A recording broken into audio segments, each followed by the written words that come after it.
Ciao, mi chiamo Giorgio Lacorte e sono ingegnere civile. E io sono Gabriele De Chirico, product designer. Ci siamo incontrati per una passione comune, il cemento unito al design. Ebbene sì, ha qualità estetiche e strutturali eccezionali. Per questo ho deciso di esplorarle, fondando Forma e Cemento, primo brand italiano che usa il calcestruzzo per creare mobili e complementi d'arredo. E io ho la grande fortuna di far parte del suo team creativo.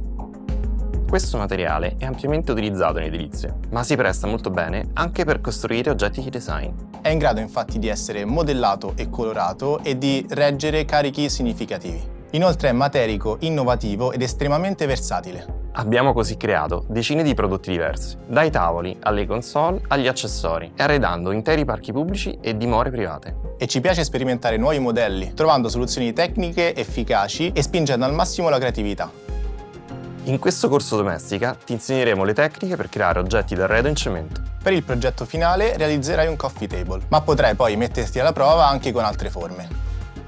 Innanzitutto ti mostreremo gli strumenti e i materiali. Per avere un buon risultato è necessario lavorare bene sullo stampo. Quindi ci eserciteremo su una forma semplice. Impareremo a costruire le componenti di un vassoio e ad assemblarle, fino a padroneggiare la tecnica. Creeremo la nostra miscela e ti daremo dei suggerimenti per fare dei test, sperimentando il più possibile. Per progettare il nostro coffee table seguiremo tutte le fasi della produzione, dal disegno alla costruzione della cassaforma. Per poi passare alla miscela, alla colata e alla sformatura. Una volta che i pezzi saranno maturati, li carteggeremo e daremo loro il trattamento finale. Ti insegneremo anche come pulire gli stampi per poi poterli riutilizzare. Alla fine del corso avrai imparato il processo di produzione di un oggetto d'arredo, con un materiale innovativo e moderno. Per seguirci dovrai avere un po' di manualità e familiarità con gli strumenti di lavoro. Sfrutta al massimo le potenzialità del cemento. Per produrre, con le tue mani, oggetti di design.